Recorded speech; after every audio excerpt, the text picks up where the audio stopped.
So I think we can get started now. Hello, everyone. Welcome to tonight's lecture.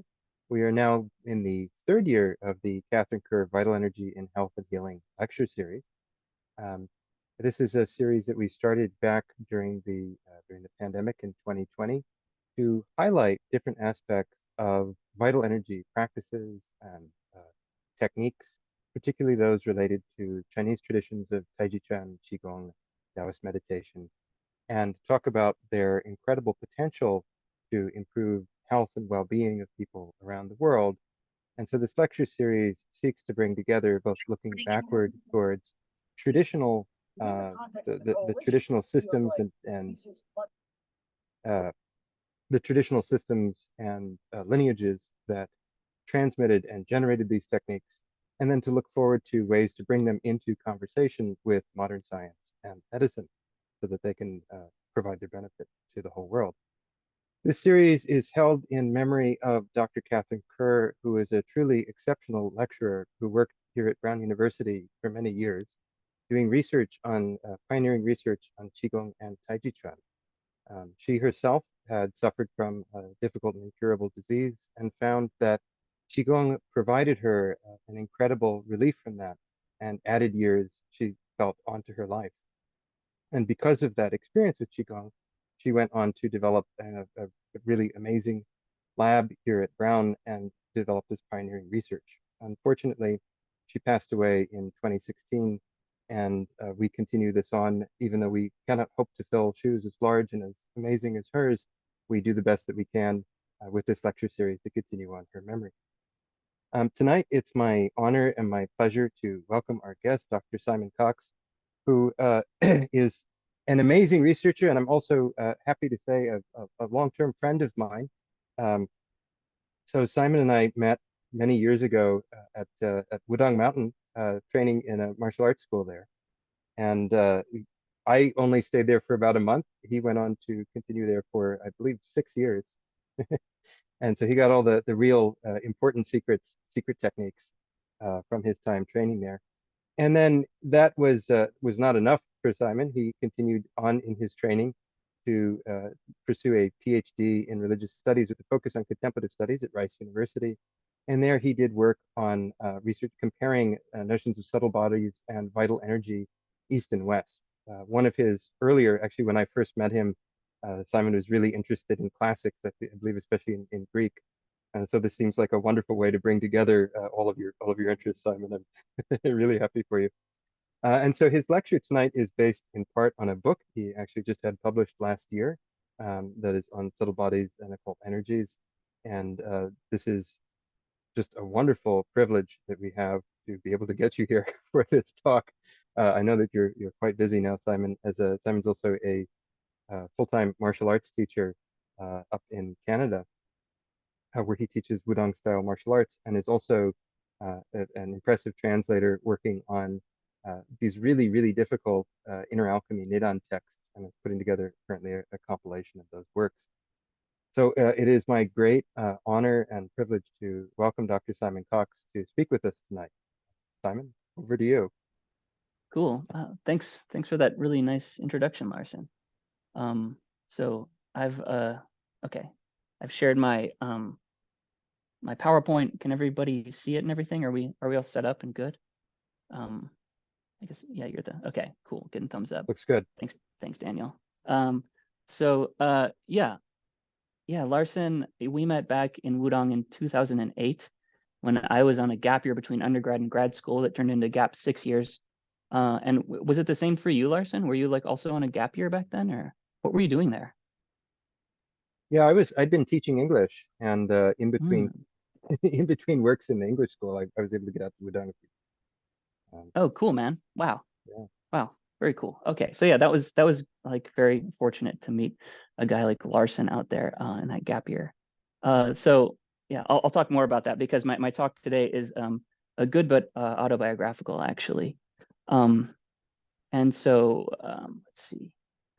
Subtle bodies and occult energies. I kind of changed the subtitle from what Larson sent out, from east to west and back and forth, because this is kind of a running theme throughout my body, or throughout my book, Sorry, Freudian slip there. About this kind of relationship between the subtle body and Orientalism and the East and the West. Um, and so I'll start by kind of talking about myself a little bit and who I am and maybe why you should listen to me. Uh, at least I'll tell you who I am. So I did my undergrad in classics at the University of Houston from 2005 to 2008. I was in kind of a hurry to finish college because I wanted to move to the Orient to study mysticism and martial arts. And so I kind of just crammed in like 20 hours a semester and finished in 3 years with a degree in classics. And there's actually a kind of Brown connection there because my main Greek professor was Casey Douay Hackney, and she did her PhD at Brown under Gregory Nagy. I believe that, and then kind of she became a like a Homer scholar. And when I was in undergrad, she was really into Homer Iliad Book 10. And we read that whole thing in our Greek seminars. And she was also really into like the most archaic dimensions of the Iliad. So we read some of like Book 23, which has resonances with this kind of like Proto-Indo-European poetic tradition in the scholarship of M.L. West. And so this was all kind of stuff that was fresh in my mind. I was really into this after I finished my classics degree in 2008. And in 2008, I moved to Wudong. So I had been training in Japanese martial arts for like a decade. And I had a teacher in Japan. I'd been there a few times. And my plan was always to move out there and study with him. But I couldn't find a job after graduating. And I was kind of in a hurry. So I just packed my bags and went off to Wudong with a little bit of savings that I had in my bank account. And that kind of carried me through a few months there. And that was where I met Larson. So in 2008. And I remember like he was just a really smart dude and we would do kung fu together. And I remember like having discussions about this sort of like Proto-Indo-European poetic tradition over bowls of rice gruel in the morning at the kung fu school there. Yeah, now look at us with gray in our beards and letters after our names and stuff. Reality is very strange. So like I said, my gap year in Wudong turned into a gap 6 years because in '08, it was kind of a cool time in like at Wudong. There was a really solid group of foreigners that had kind of coalesced there, training under Master Yuan. And kind of Larson was part of this group, and my Kung Fu brother Jeff Reed was here in this picture with me. That's us doing kind of sword stuff at Purple Cloud Palace. I think that picture's from '09 actually. Um, but Sifu kind of saw this group of pretty dedicated foreigners, and he was like, okay, I'm going to have this class where I'm going to teach you everything in this lineage of Taoism over the course of the next 5 years from '09 to 2014. And I ended up staying for that. I was basically lived in Wudong from '08 to 2014. So a good 6 years. We got a month off every winter to come home for Chinese New Year, but the foreigners, we kind of took it a little early and we'd go home for Christmas. And so I'll talk more about this. I'm just kind of doing a cursory introduction now. So then I left Wudong in 2014.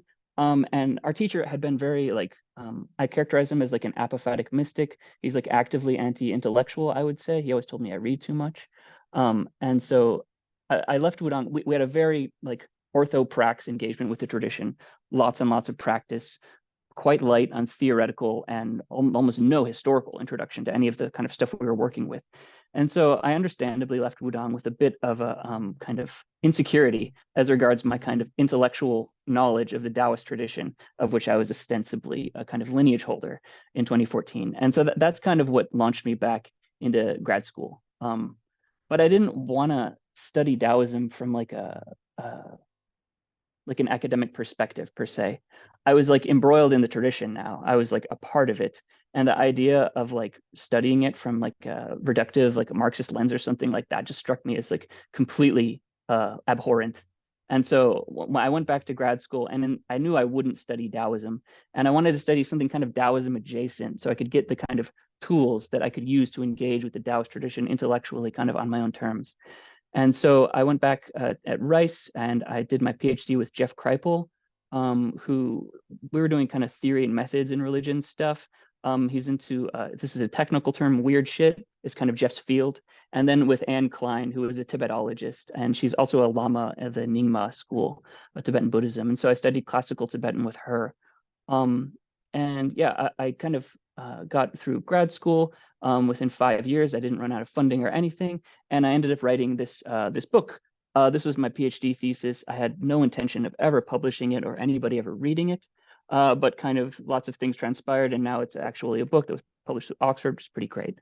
But I kind of I wasn't feeling academia, and I took a look at the kind of job market in 2019, and I was like, yeah, this is kind of the cost benefit calculus doesn't really make sense here anymore. And so I decided not to go into academia. And in 2019, my wife and I moved up to British Columbia in Canada, and we started teaching Kung Fu. And now we have our own little Kung Fu school up here, and things are just going great.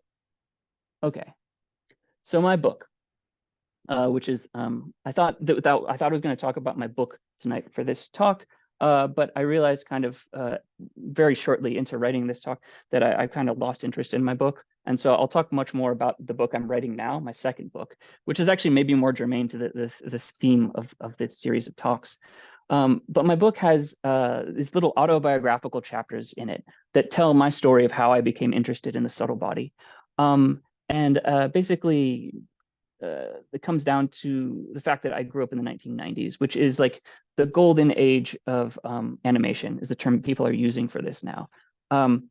And I characterize it as this area between like the fall of the wall, Berlin Wall, and the falling of the towers on 9/11, and kind of bookended by those two events was this decade that was a kind of, well, it's been characterized as like the history is over sort of thing. Francis Fukuyama, America, like really high on its own supply, total like fantasy decade. We thought that history was over and that all of these, everything was just great and getting better.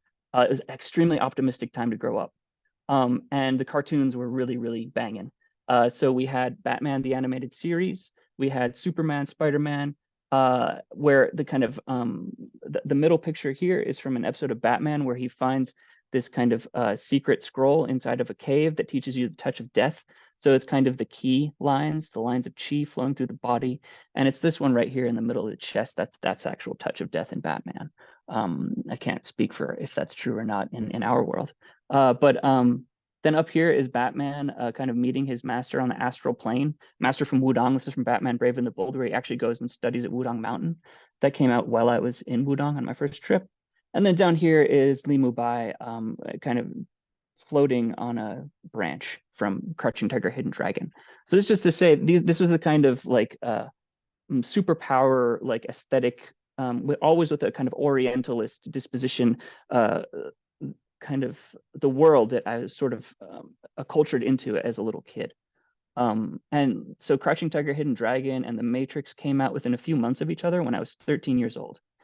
And basically, when you're 13, you're like shopping around for a personality. And so it was like either like cyberpunk Kung Fu master or like mystical Taoist Kung Fu master. And I went with the mystical Taoist one, although I still have great affinity for the cyberpunk aesthetic as well. So I ended up, I was kind of inspired by this stuff. I lived my whole life in accordance with these comic books, basically chasing these things down. And I ended up in Wudang in '08.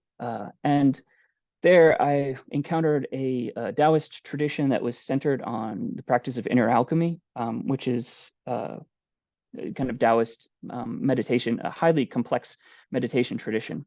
And well, I mean, there was also Kung Fu, of course, it's Wudang. So like when Larson was there, we did Kung Fu like all day, every day. And then in the evening, there was like an hour of meditation. And in the morning, you do Qigong. And that was the kind of general pattern of my life for the 6 years that I lived there. But the highest level practice, even though it didn't take up most of our time, was the inner alchemy. And so with Sifu, we sat for the first 3 years. All he did taught us was how to sit. So like literally the sitting posture, and you sit like that, and we do it for an hour a night, and then we'd have the occasional 3-day retreat or 5-day retreat where we would fast and just sit, and like literally there's nothing else going on. This is called Jingzuo or Zuowang, tranquil sitting or sitting and forgetting.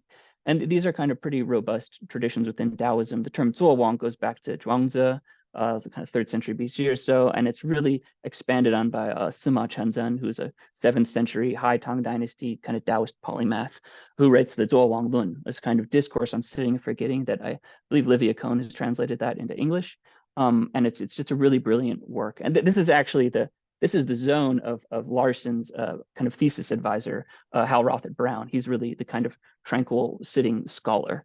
So if you're interested in this stuff, his scholarship is the place to go, no matter what language you're reading. And so this was the first 3 years of our meditation practice. There really wasn't anything else to speak of. And people were kind of antsy for like, when does the alchemy start? And so, yeah, we would do these meditation retreats that Sifu just called them biguan. That has a more technical designation most of the times when I read about it in Taoism, where you're like actually like bi means closing, and so does guan. I guess they're both words for closing.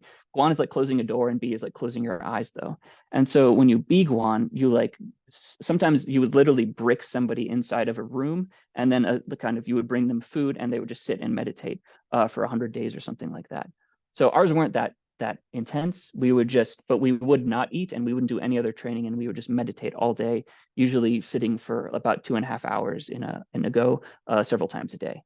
Um, and that's when we were kind of brought into the herbal tradition as well. We would make these little herb balls that had like 50 different herbs in it. Sifu never gave us a recipe. He said he would give it to a couple of us. He would divide it between multiple of us, and now we could combine our knowledge to make, but he hasn't done that yet. So I'll get to more on that sort of stuff as I go. And so I became kind of curious about this meditation tradition. At 3 years in, Sifu started actually teaching us the inner alchemy kind of stuff.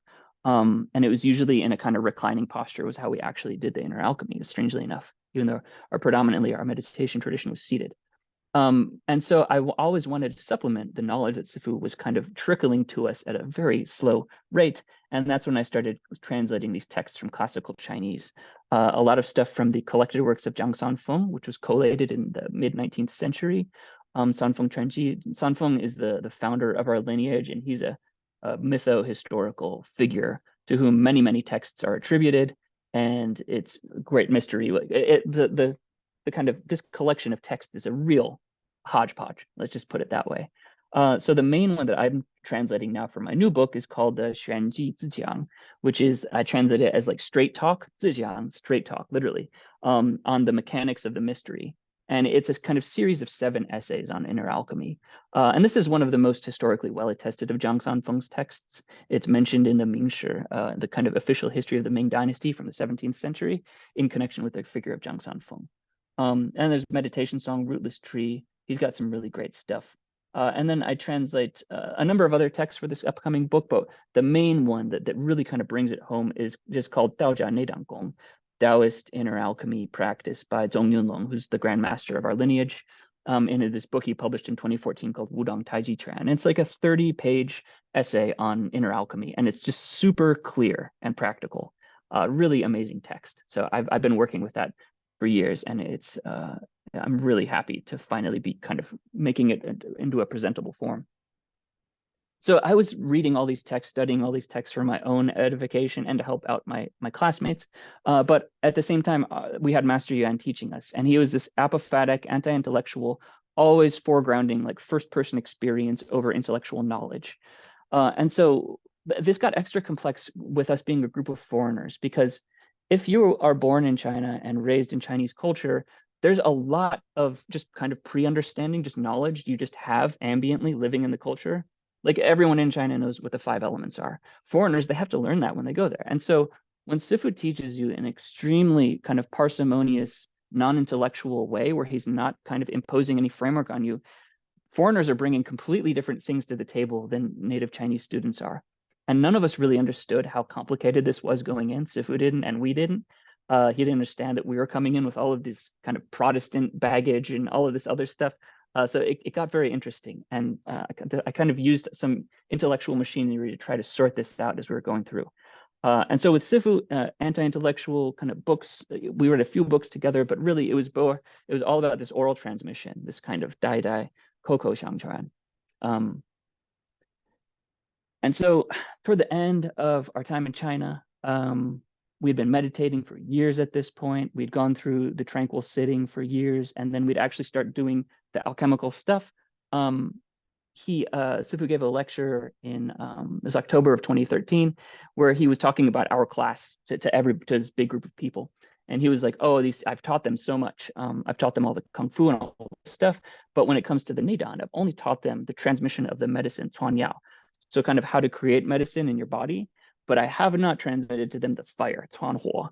And so this is something that happens after a period where you leave the master and you do cloud wandering, you kind of wander around. And eventually the students who have the kind of karma for it, the yuan fen, will come back to the master and he'll teach them the rest of the Neidan. So I'm still in this cloud wandering phase now. I haven't been back to China since 2014.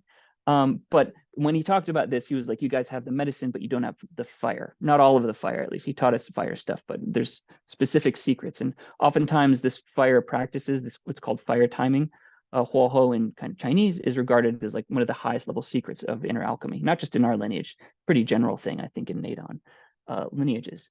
And so I left there being like, okay, well, what's up with the fire? What's up with the fire timing? How does this stuff really work? I just wanted to, even though I didn't have the direct transmission from the master, I wanted to have a really kind of comprehensive intellectual understanding of that. And so there's actually been a ton of excellent work done on this, even in European languages, in French and English. So even if you don't read Chinese, you can get a pretty good grasp of what's going on with fire timing. But if you do read Chinese, there's incredible texts on it into the 19th century that get very, very extremely specific. So we have a diagram over here where it has like the phases of the moon that correspond with the cycle around the body. And anyway, temporality and space and everything is kind of encoded into this Taoist mystical body. And you're messing with time, but time has like spatial locations inside the body. And so you're kind of doing really complicated things with your attention and your meditation. It's just exceedingly complex. And something for me, someone who's like hyper intellectual and I love complexity, this is just like this is such a fun topic. But I read a lot of the kind of classical, the kind of contemporary Taoist studies scholarship on fire timing, firing times, oftentimes as it's translated. And I read a lot of the classical Chinese texts, but it always remains quite abstract in Taoist contexts.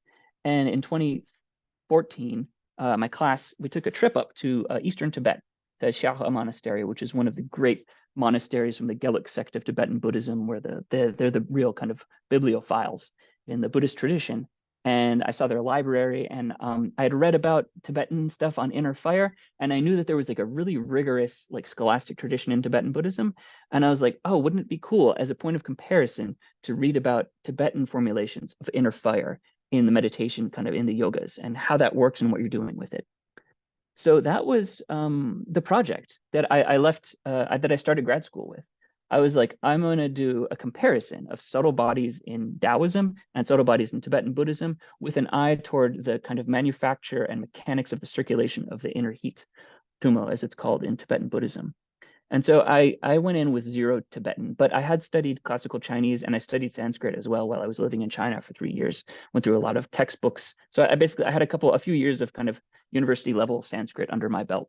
And so that's a great place to start with Tibetan because it is kind of genetically it's related to Chinese. It's a Sino-Tibetan language, but then it had a massive influence from North Indian language, from Sanskrit, basically starting in the kind of 7th, 8th centuries. So the way, yeah. Anyway, I won't get sidetracked here, but I could go on and on about the complexities of grammar and how it's weird that you mash a language that's like morphologically similar to Chinese into one of the most mathematically highly structured languages on the planet, which is Sanskrit. And it creates this very interesting language, which is classical Tibetan. So I started studying that in 2014 under Anne Klein at Rice with this eye toward reading texts on esoteric anatomies and inner fire.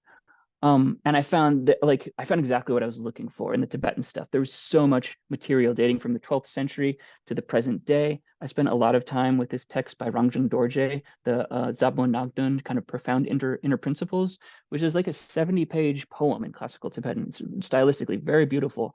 And it's just a total rundown of the kind of embryogenesis, the structure of the subtle body, the Buddhist soteriology, and then the kind of dissolution of the physical organism into kind of an energetic, well, ultimately conscious level substrate based on a kind of Yogacara metaphysics.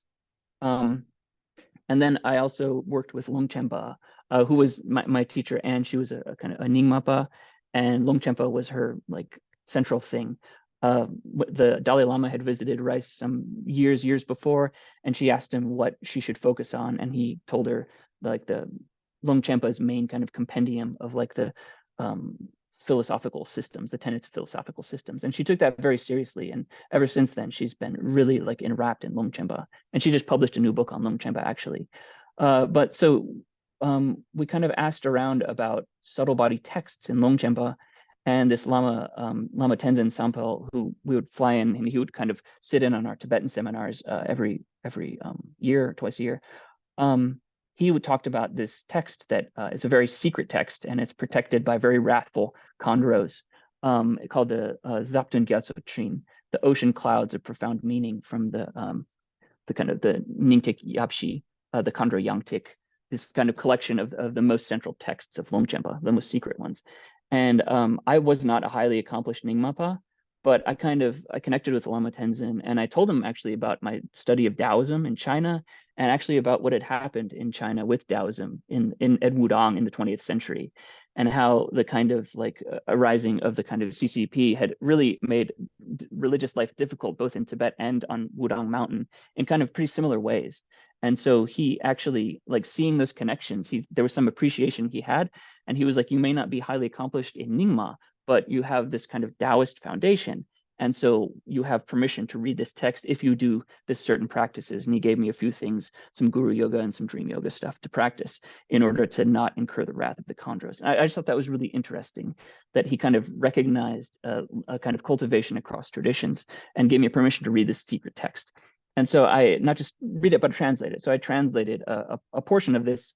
I attached a portion of the translation to my initial dissertation that's about the kind of structure of the internal channels. And it's a really interesting and really complex text. But then also the Bunpos. Those are the guys, they teach this stuff most openly in the West. And so I studied Shardza Tashi Gyaltsen-Pel's Kusum Rangshar, his kind of self-arising threefold embodiment, which now I think in 2019, actually, Dan Brown published the first official translation of it.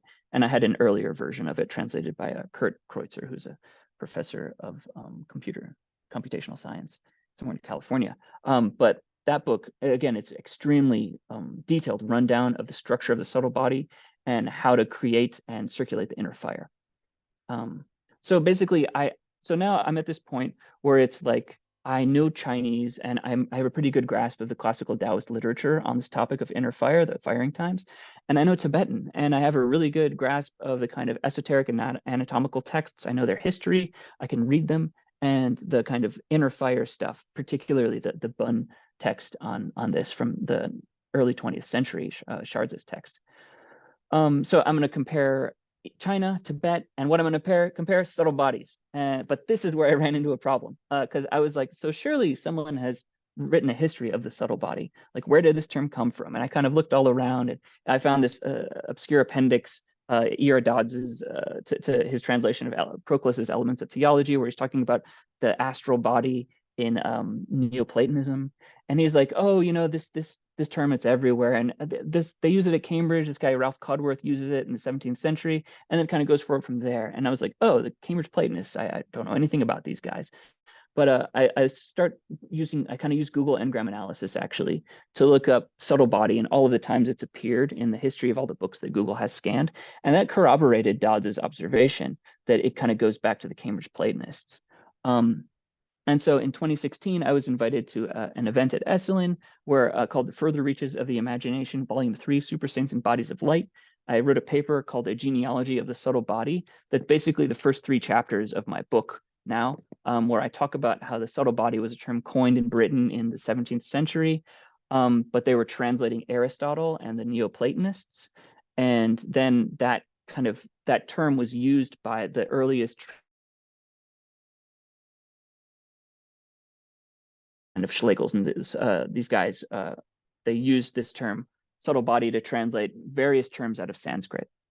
Oh, sorry, my internet connection is sometimes a little unstable because I'm on Starlink, and sometimes the satellites disappear out of view or whatever, but hopefully I'm back. Okay. Yeah, so I wanted to do this grand thing comparing Chinese and Tibetan subtle bodies, but that was just a massive project. And now I'm a few years into grad school, and I'd already written this paper on the subtle body stuff. And Jeff Kripal, my advisor, was like, just make that your thesis. Just expand it, make it 10 times the size it is. And I was like, okay, that sounds pretty good. Like there's a good roadmap for that. And so instead of doing my grand comparative project, I took what was ultimately a research paper as like prefatory material to like enable me to do that project. And I made that into my whole dissertation. Um, and that is what we have here with my book.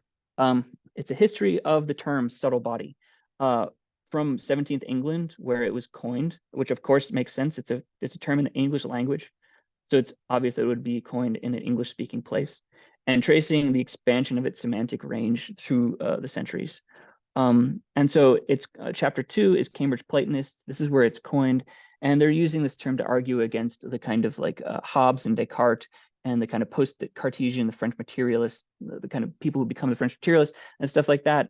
Basically, material reductionists, neo-Epicurean atomists, from whom there's a direct line open to Marx. And so the Cambridge Platonists are arguing against these guys, and they're marshaling all this stuff from antiquity. And the subtle body is one of these concepts they're using to combat this kind of ascendant materialism.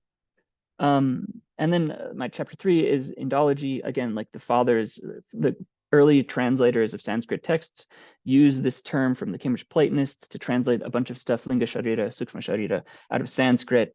And then, so now it's like, it's a classical Greek term, ultimately from Aristotle, that's expanded into English. And now they kind of lump in all the Sanskrit stuff with it, kind of for better or for worse. Oftentimes, I argue it's not the greatest translation of certain of these terms, and it kind of occludes differentiations between the fundamental metaphysical kind of systems you're dealing with when you kind of lump together like Neoplatonism, Vedanta, Samkhya, yoga, yeah, like it gets kind of pretty messy pretty fast there. And then speaking of messy, we get to chapter 4. Now we're in Theosophy. And so now Helena Blavatsky takes it and she starts talking about Tibetan stuff. So suddenly the kind of subtle body reaches, across the Himalayas into Tibet. And so chapter 5 is more Theosophy. And then 6 is Carl Jung, and he's the guy who brings China into the conversation. He's working with Richard Wilhelm, the German sinologist who translated the Tai Jinhua Zongzi, which is they translate it as like the secret of the golden flower. And it's actually a really a profoundly obscure and strange inner alchemical text. Like if I was having kind of surveyed inner alchemical texts in kind of Chinese context, if I was going to choose a text to translate to make it clear to foreigners, the secret of the golden flower would be like not even, it would be completely out of sight. It's not it's not a text you would translate to make this stuff clear to people. It's really obscure, and Wilhelm translates it, and he translates it in a pretty idiosyncratic way, and then Jung slaps a commentary on it. And in that commentary, he talks about the subtle body for the first time in his corpus in 1928, 1929. And after that, the subtle body becomes kind of a central thing for Jung. He uses it well over 100 times throughout the rest of his career. And the Jung chapter was really fun for me to write. And it's in his, he does these seminars on Nietzsche's Thus Spake Zarathustra in the 1930s and into the 40s. And in that edited volume, the kind of those lectures, he uses the term subtle body 53 times, I think. Oftentimes, usually in connection with Taoist alchemy. Although I mean, it's Jung, so he uses it in connection with everything. Then I have a Aleister Crowley chapter, which I didn't initially have in my dissertation, but that was at the request of Oxford University Press, which I was just like, wow, really? I kind of mentioned to them that I had notes on a Crowley chapter, and they were like, yeah, that sounds like cool. And so I wrote that during the height of COVID, and that was really amazing. Crowley is a highly unexpected figure, and he does something completely new with this concept of the subtle body, because he's actually not super highly educated. He was kind of a Cambridge dropout. So he wasn't really well schooled in Neoplatonism the way that pretty much everybody in the history of the concept before him was. And so when he came to this topic, he didn't have that same like foundational disposition. He was much more kind of like empirical about this stuff. And he was doing like magical practices and subtle body practices alongside reading texts, actually interesting texts from Indian religions. And so he ends up kind of mashing a bunch of stuff together and creates a much more empirical kind of non-ideological vision of the subtle body than anyone we've seen. And then so that caught me completely by surprise. Like pretty much everybody, I saw a kind of few lines about Crowley and was like, oh, he's evil and dark and stuff like that. But if you start getting into his stuff, and now there's a really a developing field of Crowley scholarship that's really kind of revitalizing the figure. He has been really done dirty by the yellow press for a very long time. He's a fascinating character, kind of in the same era as like T.S. Eliot, and he kind of got into literary spats with W.B. Yeats. Exceedingly interesting character, and definitely and worth looking at. So that's the main thing. I just wanted to get people to open up to this guy a little bit and take him seriously because he's fascinating. And his engagement with Taoism is also really, really interesting. He doesn't know a word of Chinese. And he actually did go to southern China, Yunnan province, searching for a Taoist master in 1906, I believe.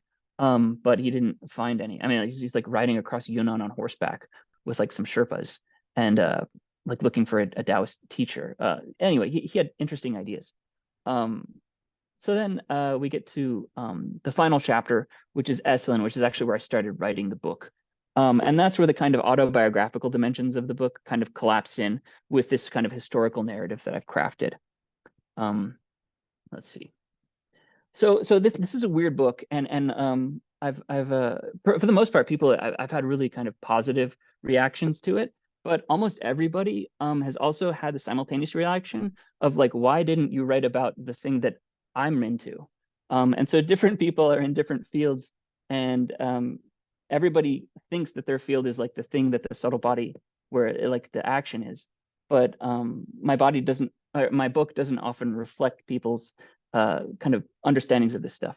And so basically, this book is kind of a taking stock of the Western categories that I was personally bringing to bear on the subtle body concept as I engaged with it. And this is something that arose out of, while I was in China, I actually read a lot of Western philosophy. And one of the books I read was this, the Tao of the West by J.J. Clark, which is like still the number one reception history of Taoism. It's a fantastic book.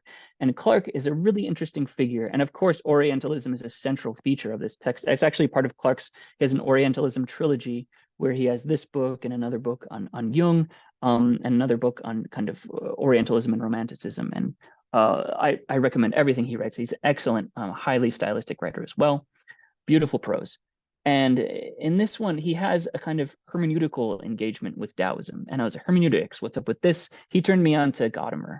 And so while I was in China, I kind of I engaged with Gadamer. I read this book, Truth and Method, which, it's like a massive tome by a German guy. And it's just like this and that, two words, the title clearly meant to mess with you.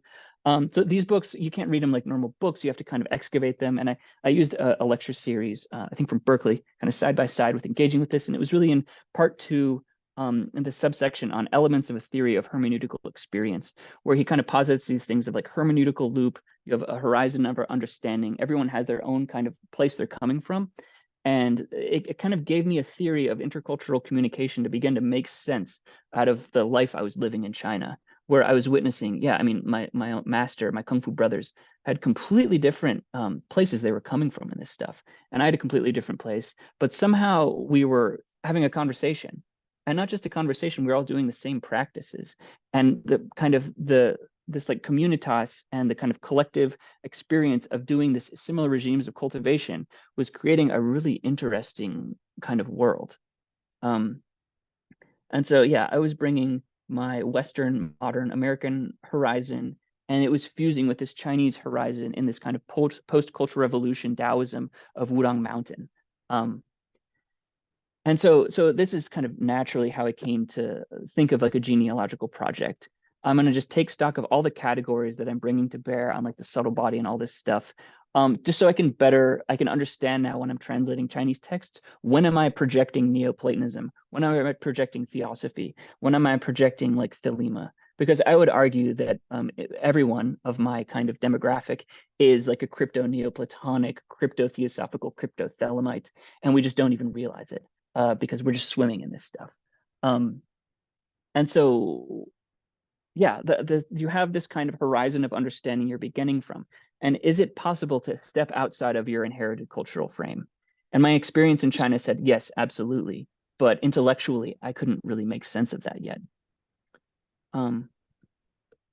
So, yeah, let's see. What's this? Um,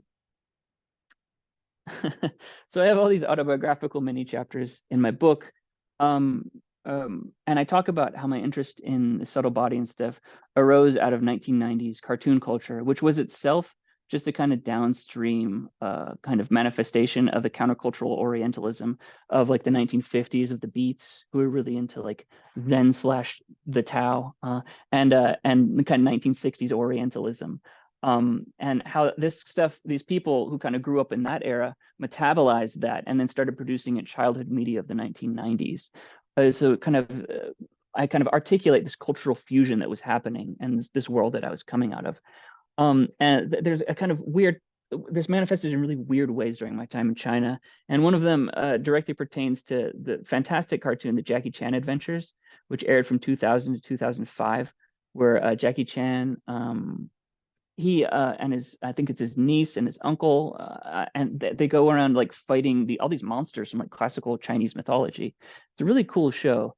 And his uncle is this old dude who's in the picture right here, and he's always he kind of owns an antique shop, and he carries around this willow branch, and he does Taoist magic really against these monsters. And he has this one chant he always uses. He goes, "You mo guai guai fai di zao," and it's in Cantonese. And so anyone from like my generation, if you go "You mo guai guai fai di zao," they're gonna know what you're doing. Yeah, it's probably the only Cantonese phrase they know, but they'll recognize it from Jackie Chan Adventures. And so while I was in China, I got really into Taoist. I wanted to get into Taoist magic, but Sifu wouldn't teach us Taoist magic, even though he was really well versed in it. He was the Gaogong, or the kind of the head kind of ceremony priest at Purple Cloud Palace in the mid 1990s for a few years. And that position involves the practicing of tons of what we would think called Taoist magic, basically. And he had this position where we asked him about it, and he was like, Taoist magic used to work, but now in Xinzonghua, in the kind of new China, it doesn't work anymore. And I couldn't really get him to expand on that, but it was just really, it struck me as very strange. And it was the first time I'd heard someone kind of positing that reality itself had a kind of plasticity behind it. So reality was different before, and the Taoist magic did work, and reality is different now, and the magic no longer worked. That was Sifu's basic position. But that didn't stop me from wanting to study it. And so every year, at least one time, I would take a trip up to Xi'an, which is just a few hours north of us. And I would always go to the Eight Immortals Temple, which is really, really beautiful kind of temple right in the middle of the town. And it's surrounded by people like hawking kind of antiquities. Usually, I mean, it's like kind of new statues that they put some dirt on it and tell you it's from like the Qing Dynasty or something like that. But there are also all these little kind of book stalls around the Eight Immortals Temple where you could get all kinds of really cool Taoist literature. And so I got just these stacks of Taoist grimoires, like magical texts. I have a kind of picture here of one, but they're just these books, compilations of talismans and compilations of well, the Sojue, the kind of mudras and stuff like that, and they tell you how to use all these things. Really, really cool. And so I was studying these magical texts predominantly from Mao San and Yin San Pai. Um, while I was living in Wudong, kind of undercover, Sifu wouldn't have been happy to know about this stuff. And in one of them, I came across this spell that was Yamo Kwai Deito. It's like all kind of classes of like demons and goblins and ghosts. They must leave right now, is the meaning of it. And for some reason, this incantation just kind of like started. It was playing on a loop in my head for like days, and I was like, why does this sound so familiar? And then one morning, I was standing in the qigong in the morning, and I was like, oh my god, that's the spell from Jackie Chan Adventures. And it was just like it was a weird sudden realization. I was like, how is it that I know this Taoist spell that I just found in like one of these ghetto grimoires from my childhood, growing up in Texas in the 1990s. And that's where there was this like I found there was this really interesting cultural fusion that like adheres at the ground floor for people of my generation and probably before. I think Gen Xers this also applies too. And boomers, I'm not really sure. They were kind of more part of the culture that actually brought this stuff and brought it into the ground floor for the later generations. Um, so this cultural fusion that just adheres the ground floor. And so this image of like the West coming to the East or vice versa, it just didn't apply anymore. It didn't make any sense according to kind of the experience I was having in China. Okay. So now we get to the question. I finally address it at the end of my book after this long, kind of baroque, quite dry and boring, honestly, historical narrative, chasing the genealogy of the idea. I finally, at the end, have a bit of like an ontological manifesto that my advisor, Jeff Kripal, kind of like convinced me to write. I didn't want to. I was happy just to leave this to be a nerdy historical thing, but he was like, you gotta say what you think is going on, man. And I don't know if he like tricked me into thinking no one would ever read this or something, but either way, I was on the impression no one would ever read this. So I actually did. I was kind of bold here. And so my conclusion, I get really into it's actually stuff that's a lot along the lines of, if you watch David Palmer's talk in this series earlier, his talk is really technical, and he's referencing a paper that's even more technical on kind of paleontology. And it's sort of this new move that I reference it in the opening of my book, actually, called the ontological turn, in mostly coming out of anthropology. But I reference the kind of, there's like multiple turns happening right now. There's always a turn going on, right? But there's like the participatory turn is this kind of edited volume from Jorge Ferrer. There's the ontological turn, again, kind of coming out of anthropology. And then there's also like the spatial turn. There's another Routledge volume, edited volume on that. But the most robust one is the ontological turn of those three. And that's this turn toward like thinking about the possibility that reality might not just be one thing, that maybe there are multiple realities that we're embedded in. And maybe we have the kind of capacity to actually tune into different realities. That's kind of the gist, I think, of the kind of paleontology stuff that David was talking about. His paper, which is really, really brilliant, I highly recommend it, has a kind of example from his kind of Taoist ethnography of a kind of ritual that's divided between martial and literary kind of phases. And the literary one is a Buddhist ritual where everyone's very, very serious. And the whole thing is kind of enacting like a whole Buddhist cosmos. And then the martial phase is Taoist, and there's like cross-dressing and joking and kind of like a lot of madness involved in that one. And that one is the enactment of a Taoist kind of ontology. And so he's talking in that paper about how, depending on what ontology you enact with your body, that is the kind of one that manifests. And so this is very totally aligned with what I talk about at the end of my book. I wish I had known that David was into that stuff. I would have referenced him, because he's much more directly aligned than the characters I actually use in my book. So it's this multi-naturalist speculation in my conclusion that arose right out of my direct experience living in China. So I talk about this sort of regime of cultivation. I was living in Wudang, which is actually in China, it has a specific, this term Diyuan, which I think John Lagerwey elucidates this. But basically, I kind of always likened it to like in modern China, actually, Wudang, because of people like me and Larson, foreigners going there and bringing foreign capital in, it's qualified now as a special economic zone, which is sort of like, these were introduced after Deng Xiaoping's reforms in the late 70s, where Shenzhen was kind of the prototypical example of a place where they were going to have like, we're going to have a little kind of like free market laboratory and just see what happens. And then of course Shenzhen just like explodes in like productivity, and so now they've expanded these special economic zones all over China. But within kind of Marxist worldview, a special economic zone is like a very special space where certain things are possible that aren't possible other places. And this actually is really resonant with the history of Wudang, because Wudang, it has this Diyuan in kind of a more classical Chinese ontotheology, not a specifically kind of like Confucian Marxist one as it kind of ostensibly exists in kind of modern China. But Wudang is, you might say, instead of being like a special economic zone, it's like a special metaphysical zone or a special ontological zone, where it affords certain ontological possibilities in that space. And so we were in Wudang, and just being in Wudang, it's a different atmosphere, and it's palpable when you go there. You can feel it. And so we were living in Wudang, and I was speaking and reading and dreaming in the Chinese language and engaging full time in these practices that were aimed at the enactment of that specific cosmo-ontological vision that accorded with the space of Wudang Mountain. This is a form of cultivation, a kind of xiuxing. And so there's this term, xiuxing, cultivation. It has intentional kind of agricultural metaphors, because oftentimes your own body is thought of as a series of fields and waterways, and you're kind of manipulating the flow of water, and things grow in the fields and stuff like that.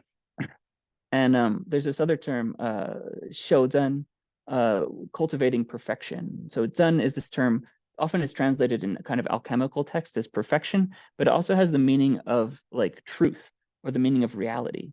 And for that, Poul Anderson's recent book on the paradox of being is just a phenomenal, and also phenomenological, actually, kind of investigation into the nature. Like a lot of it is just about this character, Zhen. And so I've kind of thought, thinking along these kind of multi-naturalist or this paleontological lines that even Sifu talked about, and how like magic used to work in China, but it doesn't anymore. Like I was like, what if when you do Shouzen, instead of cultivating this perfection, you're actually cultivating reality?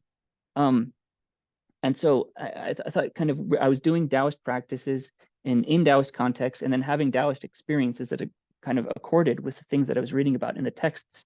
And so I kind of eventually sort of theorized about this. So early on in my kind of investigation into Wudang, I found my master online in 2003 in these really bad websites that were obviously like auto translated to like Alta Vista Babelfish translator or something like that. They were quite primitive back then. We've come a long way. And one of the temples on Wudang Mountain is called Huizhenguan, the temple of kind of returning to perfection. But on this early kind of auto translated website, they translated it as reality recovery observatory, because Guan also means like to watch something. And I thought that was such a cool name for a temple, where like you're recovering reality at this observatory. And I kind of had this image of a Taoist meditating in a temple.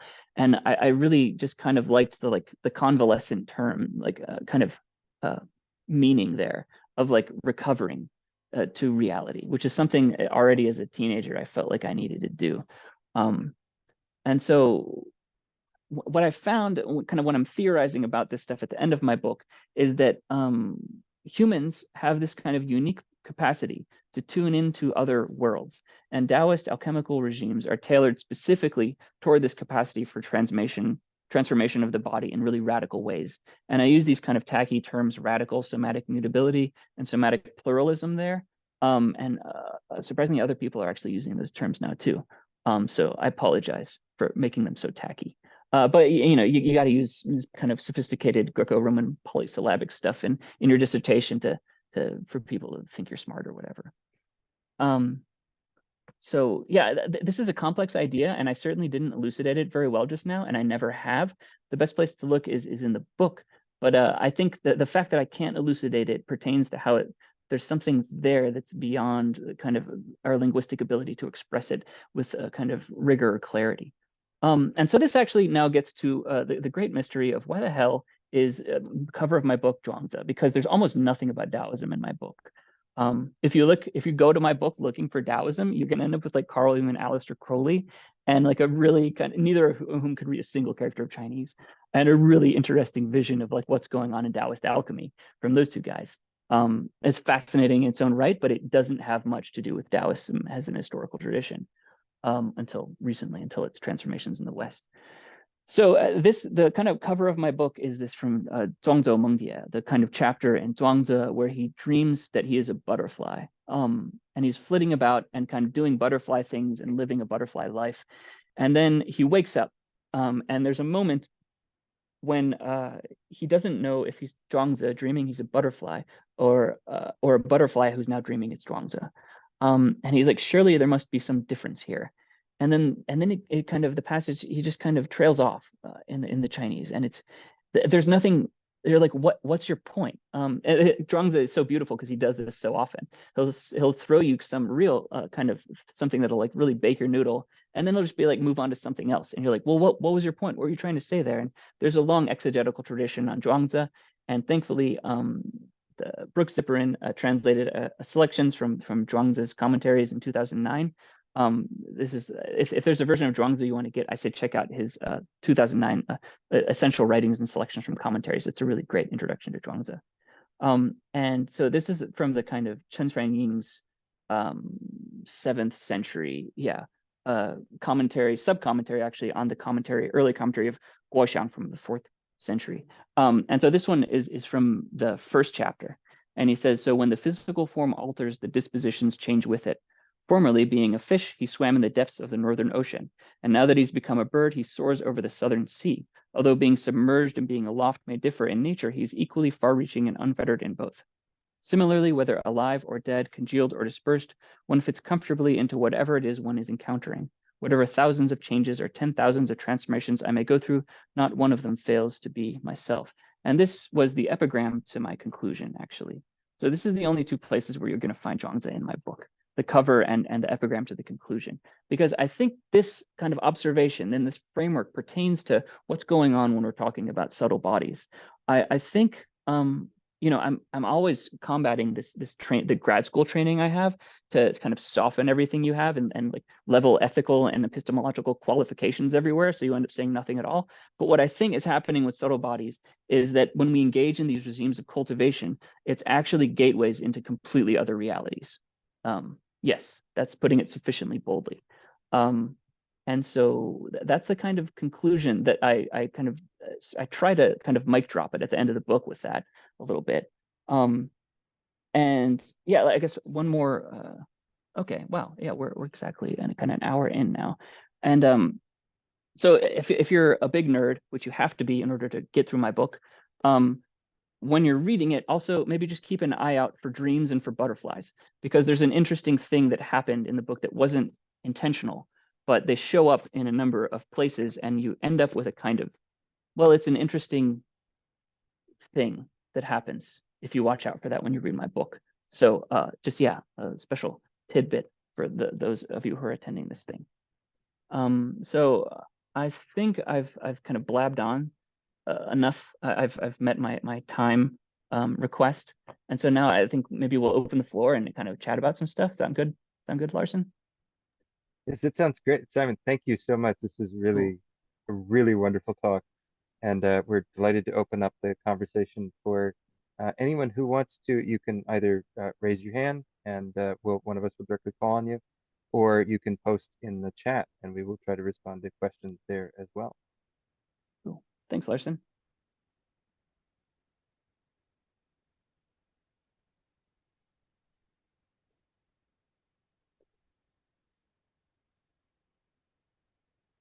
And I may just stop the slide sharing if that's okay. Oh yeah, yeah. There we go. All right, it's just me now. Oh, Justin. Hey, Justin. Hey Simon, thanks for the Hey. awesome presentation. I wonder actually maybe I could just pick up on something just from that very last thing that you mentioned and get your perspective on where you talk about opening these different portals to different realities, and yet despite these transformations, the commentary said, I never cease to be myself. And Yeah. so I just wonder if you could like say something about that ontology, that there's this kind of assumption of an unchanging kind of core despite all the transformation and the multiple ontologies and somatic possibilities and things like that. Cool. Yeah, yeah, great question. Yeah, so this is a place I think where the English translation can kind of occlude the meaning there, because I think because of the kind of the nature of the kind of how Orientalism has impinged on the English language, Taoism is kind of lower on the list than Indian religions. And so when we read something about that, not one of them fails to be myself, I think we can't help but be like, oh, it's the Atman. It's some kind of like eternally existing kernel that kind of goes from incarnation to incarnation or something like that, or even sukshma or linga sharira or something like that, as elucidated in chapter 3 of my book. But that's not what's going on with Zhuangzi, and it's not what's happening in Guoxiang, certainly, and it's not what's happening in Chen Xuanying, who does this is from Chen Xuanying's sub-commentary on Guoxiang's commentary on Zhuangzi. Yeah, so what kind of the self is that he's referring to there. And this is a bit of interpretation on my part. Maybe Larson can speak more to this, because Larson is actually more highly educated in these strata of like the very, very kind of classical layer of Taoism. But the self that Zhuangzi is referring to and that Guoxiang runs with is a kind of like a process of Zhaohua. It's like creative transformation. So like there's like there's a first person perspective, but that thing itself, it's not like a kernel that moves from one thing to another. It's just a kind of perspective that kind of transforms in different ways. And when you transform into like the fish, you know, you live a fish life and you have fish problems and you love fish loves, and then you transform into a bird and you have the bird problems, and become a human, have human problems. But I think there's not like a kernel that is there. Certainly not originally in Zhuangzi.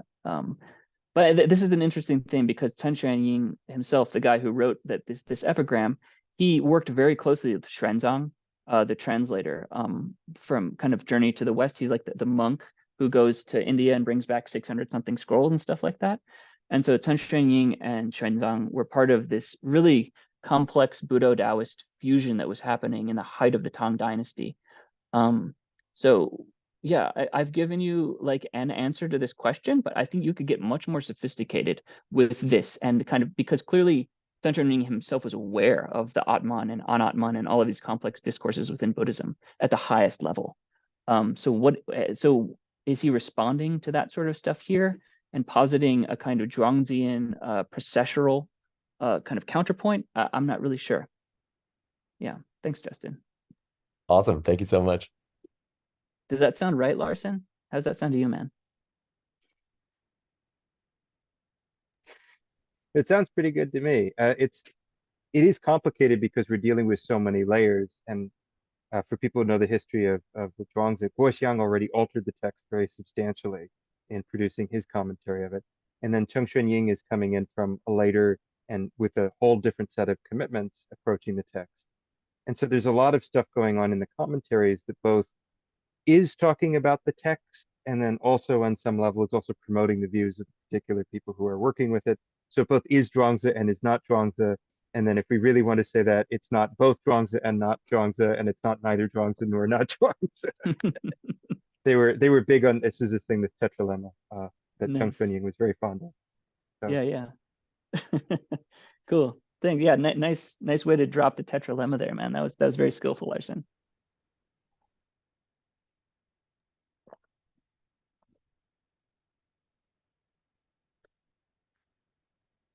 Oh, I think we have, yeah, Jeff. Oh, Jeff, you have a hand raised. Yeah. Am I moderating the questions here? Is that? Yes, please go ahead. Okay, cool. Yeah. Hi, Jeff. Go for it. Hi, Simon. Thank you very much for this. This was absolutely fascinating. You held my attention throughout the entirety of your talk, which is becoming increasingly difficult to do as I get older. Yeah. Thanks.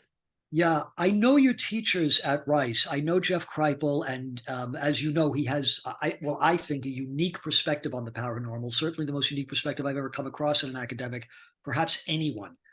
And I know Anne and her partner, Harvey Aronson. I get online with their group once or twice a month. Oh, cool. So you've been immersed in these two traditions. You've studied under Taoist teachers. You read Taoist texts. You've studied under Anne, both from an academic perspective, and I don't know if you regarded her as a Buddhist teacher, but of course she is a Lama, and you've studied texts under her. And Jeff was your doctoral advisor, and Jeff, of course, for people who don't know, he studies the paranormal, particularly people who have experienced the paranormal. And of course, as you know, he wrote that book with that woman who had a near-death experience. Have you, as a result, after all of these years, have you come up with, I've been trying to think of how to ask this, any sort of unified perspective? Do you have any personal belief about what we are, where we come from, where we're going, what, if anything, happens to this individual after the death of the body? What's going on? Thanks, Jeff. That's good. That's really cool. Yeah, I mean, so the fact that you asked that question means kind of obviously you're coming from the kind of Jeff Kripal side of things, because that's Jeff. Like, he is like all about these big questions, and he gets so frustrated with like scholarship and academia and people just writing these like descriptive, I think like quasi-positivist descriptivism was his term that I used in my book or something like that. People are just like describing things without talking about what's actually happening at all. And my studies in China gave rise to certain kind of experiences of the world that I found highly anomalous, and I was not able to elucidate with sufficient kind of intellectual rigor or sophistication, which is part of what drew me into grad school. But then in grad school, yeah, I mean, I wouldn't say I was like a disciple of Anne's, but I did also regard her as a Buddhist teacher. We were studying classical Tibetan texts. I also studied some practices under her. I did Poa, the kind of ejection of Oh, consciousness, yeah. and Cha. So I was sort of like an a la carte kind of disciple of hers. I would just like go to the things that attracted me, kind of eclectic, which is not how you're supposed to do things, right? So, but anyway, but then, I mean, then there were also Jeff. Jeff regards like training grad students as a form of like kind of as like a monastic kind of discipleship. Like he's pretty serious about this. And it was studying things under Jeff that also rocked my world in ways that I couldn't possibly imagine. Like, you know, when I was going into grad school, I was like, oh, I'm gonna read like a bunch of like crap like Foucault and like become like a Derrida and become like a reductive kind of Marxist or something like that. This is how they train you. But that wasn't what happened at all. Not to throw shade on Foucault and Derrida, they're cool in their own ways, in their kind of own capacities, but the way that it's often kind of employed and deployed to kind of naive grad students, and it just sort of like flattens them right out. But Jeff had me reading much weirder stuff, including I wrote an encyclopedia article for some like encyclopedia of like gnosis and occultism through, I think it's forthcoming through Brill or something like that. And I was assigned to write the article on Ian Stevenson, who was this character from University of Virginia, yeah, who did research on kind of children who remember past lives. And I never really believed in reincarnation. I was like, it's interesting. And maybe, you know, I could do my sophisticated, like subtle body thing where like maybe people who are like existing inside of a different ontological thing, maybe it is real for them. But like in my experience in the world, it just it didn't fully add up. But when I read Ian Stevenson and I went through his entire corpus and read all of his books, and I read a lot of secondary literature on him, including a fantastic biography called Old Souls. I couldn't you can't read that stuff and continue not believing in reincarnation. Like you just can't do it. So if you don't believe in reincarnation and you don't want to, don't read Ian Stevenson, because it'll be really hard for you to keep your kind of current metaphysical commitments after doing that. Yeah. So this is just to say that like I had the kind of religious education in Taoism and a religious education under Anne and classical Tibetan stuff, but it was also really much a religious education under Jeff, and reading like a lot of the weird paranormal and anomalous kind of scholarship that's arisen and has arisen in the past 50 years. Yeah. So as far as answering your question of like what is going on, I'm what still is your belief? What is your belief, if you have one, about what's going on? Yeah. I apologize if this puts you on the spot. No, it's good, man. You know, because what are we doing here? if I'm not willing to answer this thing. So Hazard, I'm only 37 years old. I'm still a kid. But so answering that question from where I'm standing, I keep going back to Zhuangzi, and that's why I'm really attracted to this kind of cover, and to the Tuntranian commentary and the Guoshang, which is recently published Richard John Lin massive commentary on Zhuangzi. And Zhuangzi, he's a really kind of slippery dude when you're trying to nail him down metaphysically. But it's this vision of reality where I mean, we're kind of basically illusion is our condition. This is kind of, I think, one of Zhuangzi's main dispositions. Like this is the point of the butterfly story. When you dream you're a butterfly and you wake up into the human form, and there's this kind of back and forth between dreaming you're a butterfly and being a human. But at the end of the day, you don't which one is actually real, and we can't really tell which one is. No amount of analytic philosophy is going to solve that problem. It's like an intractable problem of human existence. But his answer to the question of like living in an illusory experience of the world is not the Buddhist one of like, let's wake up out of this. And this is really elucidated by kind of A.C. Graham and his work on Zhuangzi.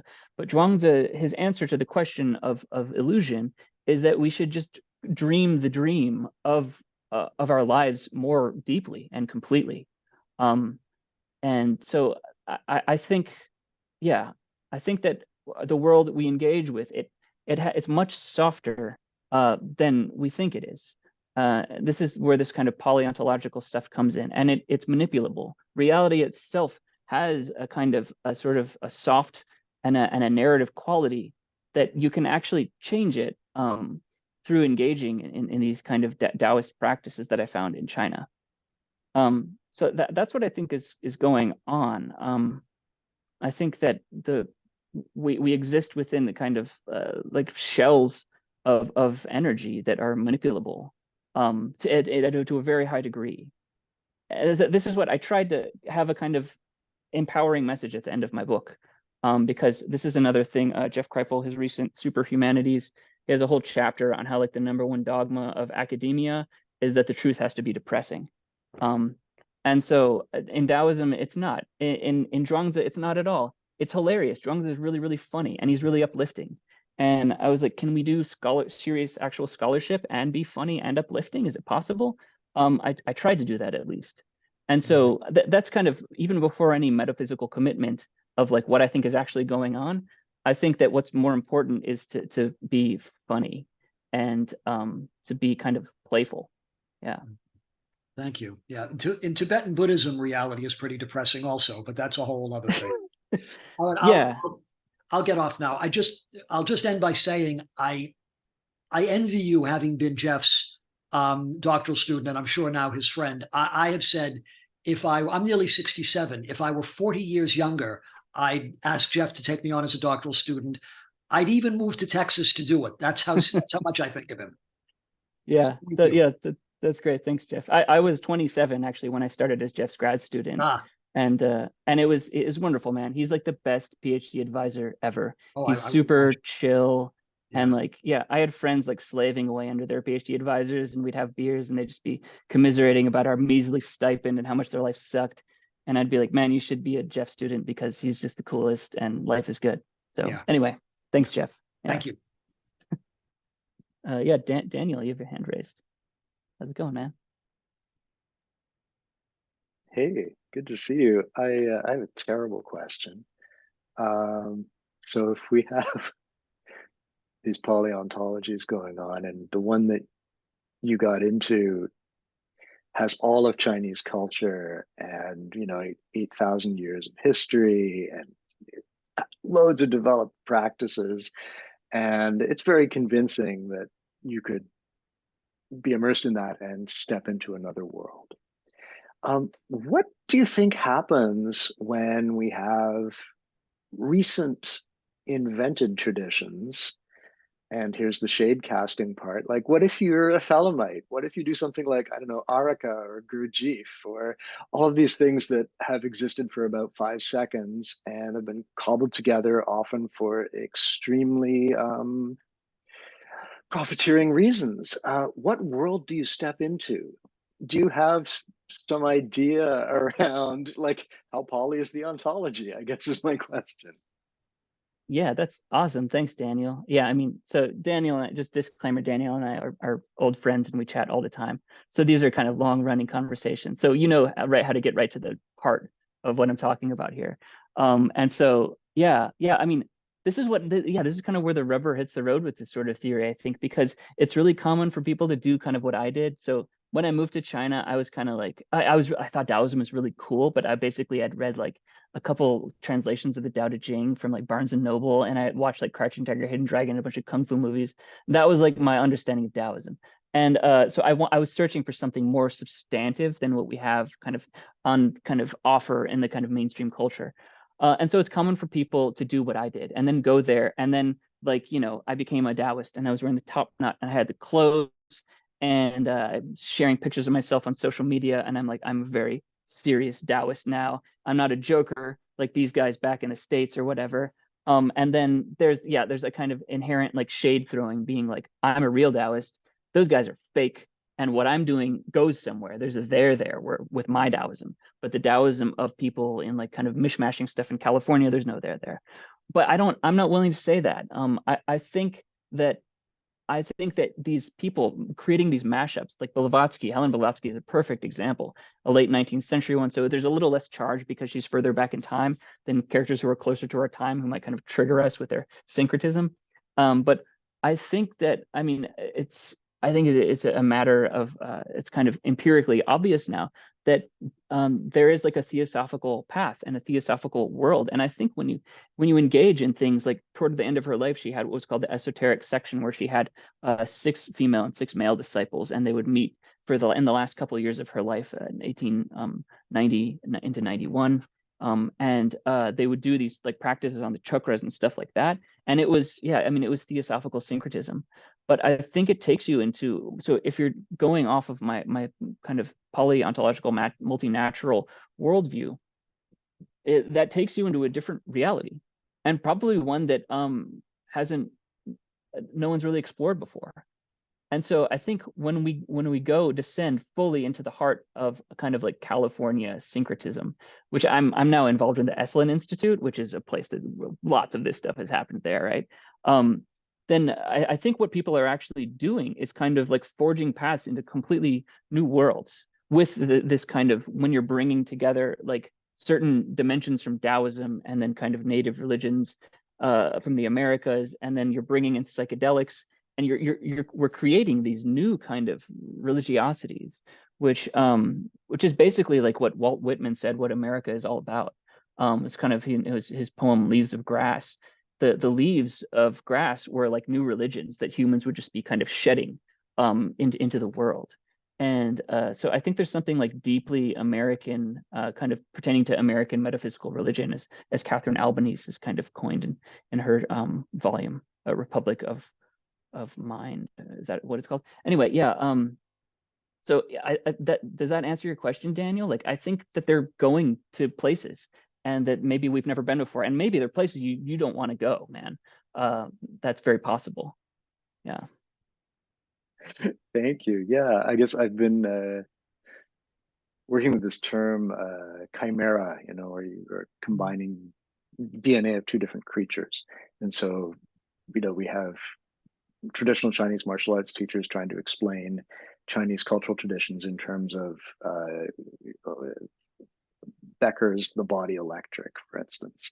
And so you're smashing together process metaphysics and substance metaphysics. And clearly, rationally, that doesn't work at all on the page, but people are getting a lot out of this, and they're developing whole experiences. So I'm very, very curious, how useful my term is even. Like, is it a chimera? I mean, Taoism 1,000 years ago is chimerical. Maybe Taoism after the Cultural Revolution is chimerical. What's going on there? So I'm always curious about, what you think of these. How long something's been kicking around seems very important. Yeah. Chimera. I think that's a great term. And yeah, like you just kind of elucidated, you have modern kind of Chinese martial arts teachers using things like the body electric or different kind of like biomedical analogs to explain kind of what things that were traditionally framed in classical Chinese conceptions. But then even if you go back into history and you're looking at the history of Chinese martial arts, I think that's exactly what was happening when, for example, martial arts beginning in the kind of mid-Qing dynasty started appropriating the language of like the I Ching and of alchemy. And so like you have people doing like Xing Yi and like standing there like, oh, I'm converting my qi into Shen. And for like a Taoist and like a kind of a real alchemist who lives in a cave, they're like, what are you talking about? Like, you live in a city and you're drinking booze and eating meat all the time, and you're doing the highest level of Taoist cultivation through some kind of like casual standing meditation you do twice a week. Like that's absurd. But they kind of appropriated the language of the Taoist alchemical tradition and of these kind of highfalutin categories in much the same way that the New Age appropriates the language of kind of like the quantum mysticism or kind of any given thing in this day. So everyone knows that when you're doing kind of like, some sort of quantum healing or something like that, you're not actually doing quantum physics the way that like Erwin Schrödinger was. But it's kind of used as an analogy for thought. And I think there was the same thing that happened in kind of Chinese martial arts, that like you're not really doing alchemy when you're doing like Tai Chi, but it's a kind of metaphor for a process that's happening. But this kind of like fusion has always been happening. I think this is my kind of grand theory of culture. Culture is fusion. It is appropriation. And of course, there's like problematic instances of cultural appropriation that can be fairly critiqued with the tools of kind of post-colonial critique and stuff like that. But at the end of the day, that's all culture is. Everyone's stealing from everybody else. And I mean, kind of thankfully, we do that, because that it makes cool stuff too. So yeah. Thanks, Daniel. Thanks, Simon. So I think we have a couple questions in the chat that might be Oh, worth cool. looking at. Yeah. So the first one is from Steph, who says, "Thank you for your talk. I'm curious to know if you had any experiential examples of this other reality that you would be comfortable sharing while studying at Wudang." Oh, yeah, that's great. So yeah, again, it would be totally unfair for me to level this kind of theory of reality and then be like, no, I'm not willing to talk about that. So yeah, a lot of things. So like I talked about, I was, living in a Taoist context, doing Taoist things, then having Taoist experiences. And well, okay, yeah, I'll talk about this one. Whatever. I toward the end of my stay there, a lot of weird things happened. And when you go through Chinese history, my close kung fu brother Jeff, who Larson also knows, they go way back actually, Providence. Jeff is writing a book about our time in China right now. And it's a phenomenal book. I've read it, I've been helping him edit it. So he's kind of shopping around for publishers. But in that, Jeff, he gets very real and he writes about a number of like frankly paranormal things that we experienced as a class that just seemed really, really weird when they happened to us. But then when you start digging into the kind of history, these things happen. These are like part of Wudang, like they happen in Wudang. One of which is a very far out UFO experience. So anyway, I'll leave that to Jeff to talk about that one. But Wudang, it's like UFOs all over the place throughout Wudang's history. There was actually an official kind of group sent out by the emperor in the early 1400s when they were building a whole bunch of temples out there, because these reports of anomalous things seen in the sky kept making it back to the capital in Beijing. And so he sent a group of scholars out to Wudang to investigate, and they collected dozens of these stories of what we would today definitely call UFOs. And they kind of they took the 17 most compelling ones with the most witnesses and wrote them up in an official report for the emperor. And they got like block prints, like drawings of, they were always interpreted as like Taoist deities riding on clouds. And one of them, it happened at the temple we were staying at, and it was he was arrived on a black cloud that was shaped like a circle, and it was spinning and shooting lightning out in every direction. And there's a really cool wood print of this image from the kind of early 1400s. So UFOs happen all the time in Wudang, and they still happen to this day. So, but like one of the more impactful ones that happened to me personally, was a really strange experience at toward the very end of my stay there. I went with my roommate Avi, and we did a week-long meditation retreat at the Five Dragons Temple, which is for our lineage, that was really significant. That was where the kind of one of the main figures in our lineage was the head of that temple in the kind of 14th century. And there's 5 wells in the main kind of courtyard of the Five Dragons Temple where they would get water from. And there's all this just esoteric stuff all around the Five Dragons Temple. And me and Avi were staying there, and we were meditating every day for hours a day, like 7, 10, maybe 12 hours, and really, really long seated sessions with the kind of herb balls, and we weren't eating any other food. And it was our final night there, and we were going to leave the next day. Oh yeah, this is being recorded. Anyway, we were meditating on one We of can the shut it off wells. if you. No, it's okay. It's okay. We were meditating on one of the wells, and I had this experience that was, it totally recapitulated a certain experience that's elucidated in Taoist texts. And part of that experience is often characterized, there's an auditory experience that happens with it. It's called the kind of the cry of the black dragon, or the kind of the black tiger, or it's often likened to like a thunderclap. And this happened in my head. I could get very specific about what the feeling was, but like my ears were being sucked into kind of vortices, and there was this really loud like crash that happened clearly inside of my skull. But it was like a bunch of like a massive like rocks like collapsing was kind of like the sound of it. And so the next day, and that was, it was a wonderful, it was like a really clear night sky, and the Big Dipper took up like 75% of the sky. It's really, really huge in Wudang. And it was just like a really kind of incredible scenario. And the next day, me and Avi go to leave the temple, and we can't leave because there was a massive rock collapse that has blocked the road. And so we actually had to stay there for an extra day or two. But like in that when that happened, when the monk told us that we couldn't leave because of this collapsed rock, there was a weird like moment of like parallax where it was like my internal experience in this meditative state had a kind of non-dual relationship with a massive kind of huge thing that had happened where tons and tons of earth had moved and covered the road suddenly. And so I feel like when I say it now, it's kind of like, oh, it's a kind of funny coincidence. But it was like there was a moment like deep in my body where it was obviously there was these things where the same thing had happened at once. And so this is kind of one example of where like the kind of internal and external worlds they can kind of change place sometimes in these kind of experiences. So yeah, I hope that is a kind of satisfying example of how these things. Okay, yeah, thanks, Steph. Yeah.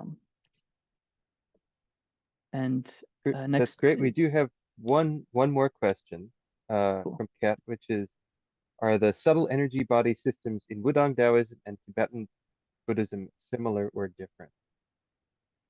Cool. Okay. So yeah, so the original book I wanted to write, Kat, this is the question, right? So what I found is that, I mean, okay, I'll start with the total cop-out non-answer, is that they're both similar and different. But so here's the way in which they are similar. They're similar actually in the things you do with your body, in the actual physical practices and the sensations you're dealing with in your body. Because now I've been studying, actually, while I was in grad school, it was really fortuitous that Tenzin Wangyal Rinpoche, he's the kind of a main Bonpo lineage holder, and he has a temple in Virginia where he teaches this stuff. He began teaching Tumo. He began a cycle of Tumo teachings that he started years ago, and it was supposed to finish. COVID, like 2020 was going to be the last year, but of course COVID hit, and so now the final part of the transmission within that lineage has been kind of delayed. And so again, it's the same thing as like my experience in China. I learned all this stuff, but I didn't learn the final kind of details of the fire. And even under Tenzin Wangyal Rinpoche, I started studying with him, I think in 2017, 2018, 2019. And then it was supposed to be like the final transmission, and it gets delayed. And so there's something like karmically about me where I just like, I'm not supposed to learn about the true fire quite yet. But what I did, so I'm just to say that I have this experiential knowledge, both from the Chinese, the Taoist and the Tibetan Buddhist stuff that goes alongside all of the kind of intellectual blah, blah, blah stuff I have as well. And so I think the actual practices themselves and the things you're feeling inside your body are like the same. But the way that they're framed in Tibetan context versus Taoist context is like completely different. Because Taoist context, you're beginning from a Taoist cosmos and a kind of Chinese view of the body, where the 5 organs are really important, and yin and yang, and the kind of this whole kind of Neo-Confucian metaphysics and stuff like this, all of that's assumed. Whereas in the Tibetan Buddhist stuff, you're beginning from a Buddhist vision of the world, which ultimately is a kind of Yogacara metaphysics, a kind of evolution of the 8 consciousnesses, and then this really complex embryogenesis where the kind of there's like a kind of disturbance in the kind of base level of consciousness, which then results in this sort of like karmic kind of cycle, and then the forming of an energetic organism, and that then the winds kind of start flowing through the channels, and the energy channels start shaking, and that's when they start coalescing into physical bone. So they get really specific with the kind of embryogenesis in Tibetan context. And all of that is with an eye toward this kind of the Tibetan Buddhist cosmos, which is kind of karma, samsara, reincarnation, and kind of liberation through these kind of yogic practices. So the way that the actual feelings in your body and the practices are like the same. It was clearly the people were doing the same things in the same places in kind of the borderlands between China and Tibet and history. But the way it was framed in these 2 cultural and kind of linguistic modes was as different as could be, which actually then I think has a significant impact on how the practices actually manifest for you. So this is, again, something I'm dealing with in this book. Like you can do the practices, but depending on what your framework is, it's going to take you to different places. Yeah, thanks, Kat. That's a really good question. Yeah. Well, this has been really, really wonderful and extremely informative. I feel like I've learned a lot, and it's nice to take a little trip down memory road here too and see some of those old photos. So Simon, thank you so much for sharing your experiences with us and all of your knowledge. And I hope we can continue these conversations more, all of us in the future. So everyone, thank you for being here. And again, let's give a round of applause to Simon Cox. Thanks. Thank you so much. Thanks, everybody. This was a lot of fun. I had a good time. I hope you guys did too. And yeah, thanks for the opportunity, Larson. And it's great to see you again, man. And good to see all You're of the very welcome. familiar faces and all of you unfamiliar faces as well. Hope you guys have a great night. Thank you very much. Thank you. That was incredible. Thanks.